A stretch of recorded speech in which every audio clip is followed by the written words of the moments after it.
ആര് ഇവിടെ കടയുടെ ഉടമസ്ഥരെല്ലാവരും കൂടെ സ്റ്റേ കൊടുക്കുന്നത്. അതാണ് നിലമ്പൂർ വരുന്നുണ്ടല്ലോ ഓർമ്മിച്ച് പണിയെടുക്കുന്നുണ്ടല്ലോ.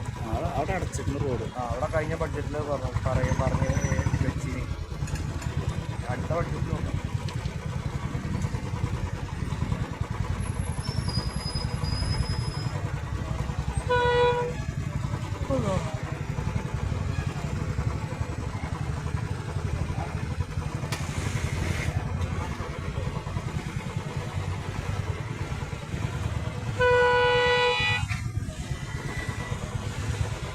ഇതും ഡീസലാവുന്നല്ലേ?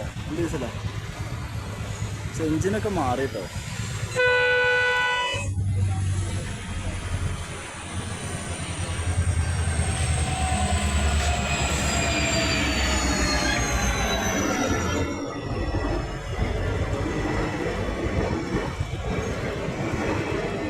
പാസഞ്ചറിനൊക്കെ ഇത്ര നീട്ടോ. അന്നൊക്കെ ഇതിലെ വരുമ്പോൾ ആകെ 8 ബോഗിയുള്ളായിരുന്നു. എത്ര ബോഗിയാണ് ഇതിൽ? ഇതാണ് നീട്ടി ഊട്ടി വരെ പോകേണ്ടിയില്ല. വളരെ എത്ര ബോഗിയുണ്ട്? 20ഓ 10ഓ?